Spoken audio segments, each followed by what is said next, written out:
If you grew up believing that wars are fought only by soldiers on distant fronts, this episode is going to quietly dismantle that idea.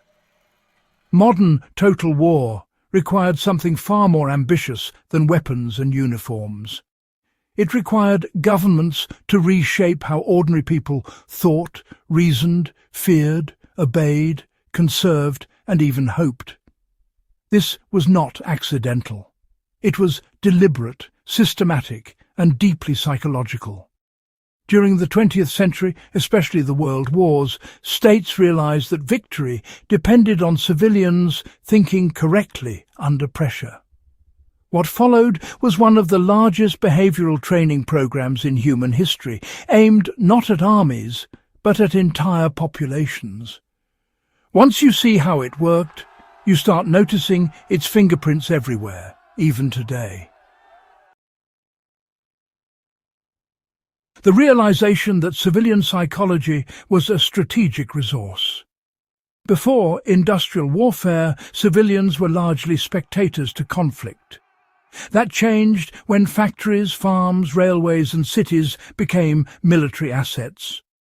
Governments quickly learned that panic, hoarding, rumour, defeatism or simple apathy could collapse a nation faster than bombs.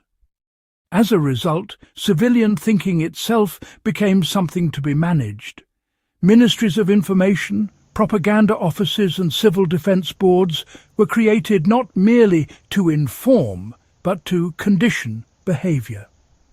The goal was not blind belief, but predictable reactions. A population that reacts correctly under stress is as valuable as an army that follows orders. Training obedience without calling it obedience. One of the most subtle wartime achievements was teaching civilians to obey without feeling coerced. Governments framed compliance as patriotism, maturity and common sense rather than submission. Rationing systems were a prime example.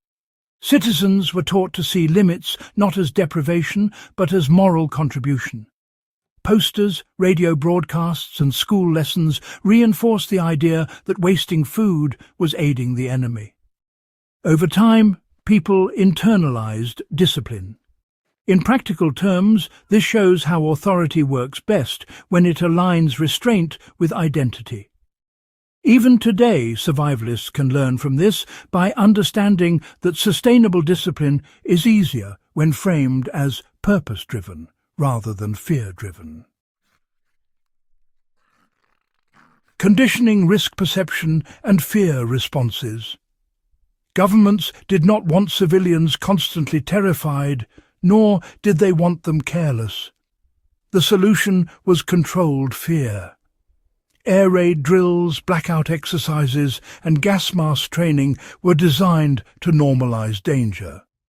When alarms sounded, people were expected to act automatically. This was not about heroism, but muscle memory. The lesson here is critical. Repeated exposure to simulated stress trains the nervous system. Modern emergency preparedness borrows heavily from this approach. Practicing evacuation routes, first aid, or power outage routines builds the same calm familiarity that wartime governments intentionally cultivated. Teaching people how to interpret information under pressure was, well, absolutely vital. Another core skill governments trained was how civilians processed news. Wartime information was carefully shaped, not only to hide secrets, but to prevent despair. Casualty numbers were contextualized, setbacks reframed, and victories emphasized for morale. Civilians were taught to distrust rumors and rely on official channels. This created a shared narrative that stabilized society. For historians, this raises uncomfortable questions about truth versus stability. And for modern readers, it highlights the importance of information discipline. Knowing when to seek updates, when to ignore noise, and how narratives influence morale remains a survival skill in crises ranging from pandemics to economic shocks. Making sacrifice feel normal rather than exceptional was, a deliberate strategy. Wartime governments understood that short-term enthusiasm fades. To maintain endurance, sacrifice had to feel routine. Clothing shortages led to mending campaigns. Fuel rationing reshaped daily travel. Victory gardens turned private land into productive assets. None of this was framed as temporary hardship alone. It was presented as the new normal. Civilians were trained to adapt rather than wait for relief.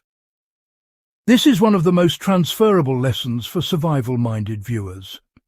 Resilience is not about enduring misery. It is about restructuring daily life so constraints no longer feel exceptional.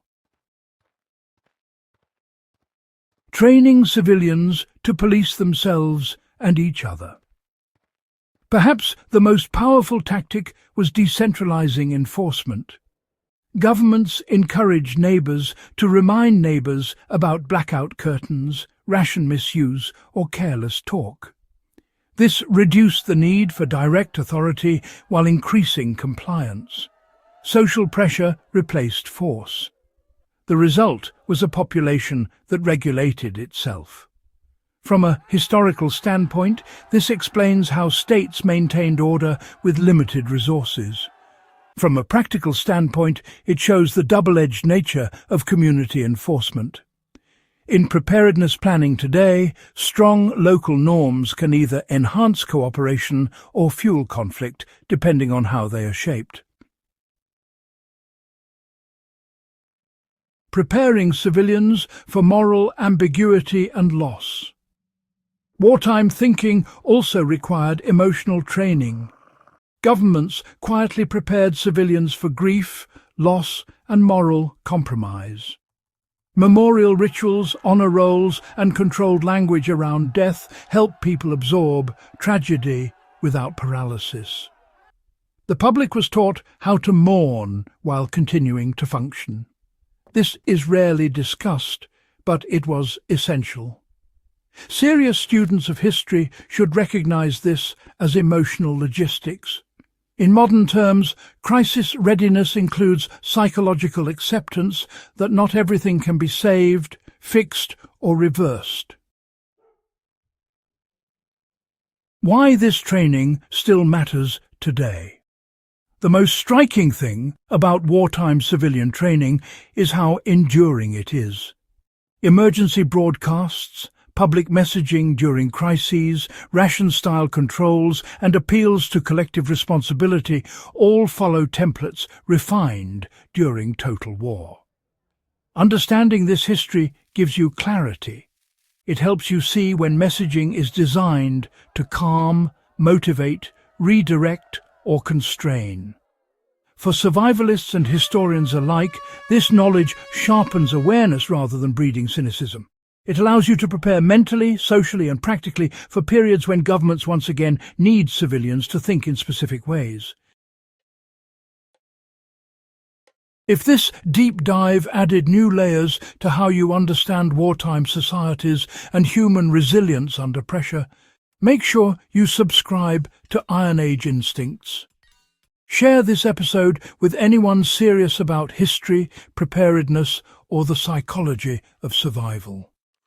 These are lessons written into the last century in quiet ink, and they're worth reading carefully.